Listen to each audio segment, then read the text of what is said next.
Germany's new Chancellor, Olaf Scholz, has only been in office for 4 months, may soon become the old one. Der Spiegel, the country's most respected political publication, has outlined this prospect quite clearly in an article under the intriguing title, "Will the Union dare to project the overthrow of the Chancellor?" The Christian Democratic Union is the largest opposition party in Germany. And the reason for such radical plans is Scholz's procrastination and indecision in the issue of arms supplies to Ukraine.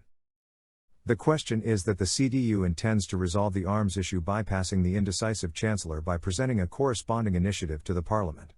If the Bundestag approves it, then, in the opinion of political experts, Scholz will have to ask parliamentarians about the credibility of himself and his cabinet. And it is not certain that it will be resolved positively for the head of government.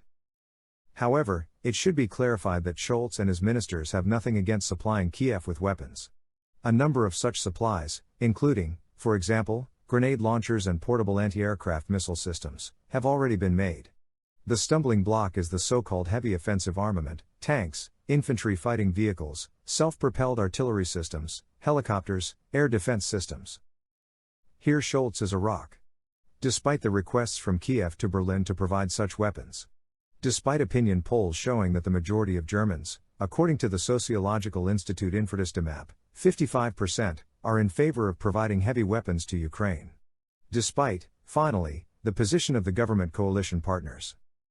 For reference, the current cabinet was formed by 3 political forces: the Social Democratic Party of Germany, Scholz's party, the Alliance 90/Greens, and the Free Democratic Party. And in the latter two, voices in favor of abolishing the arms taboo are growing louder and louder.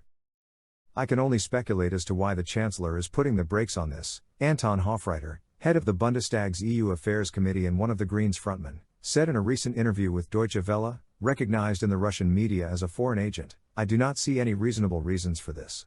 However, by her actions, the German Chancellor damages not only Ukraine but also the image of Germany in Europe and in the whole world, and quite seriously.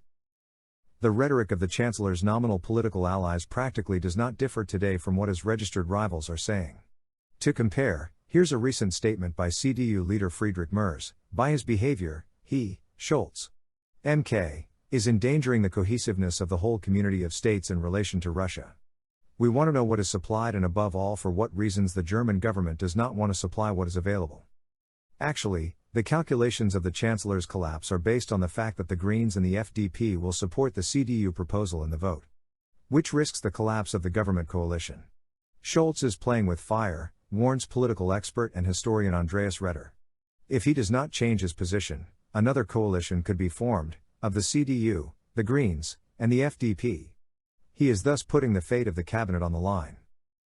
It is fair to say that Scholz and his team are not at all silent in response to the accusations. 2 arguments are officially put forward to explain the sluggishness in the arms issue. Firstly, the fact that Germany has already delivered everything it could to Ukraine. Further emptying the arsenals of the Bundeswehr, including through deliveries of heavy weapons, could, they say, harm the country's defense capabilities.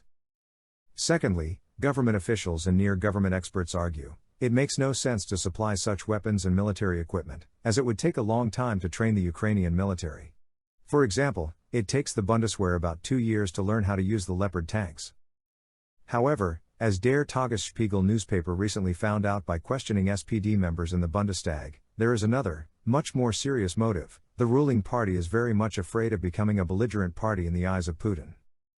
As a compromise, the Scholz government proposed a traffic circle exchange scheme. Eastern European countries would share Soviet-type heavy weapons, including tanks and armored personnel carriers, with Ukraine, while Germany would produce and supply modern analogs in return. However, judging by the intensifying attacks on the Chancellor, the palliative option did not make any impression on his opponents.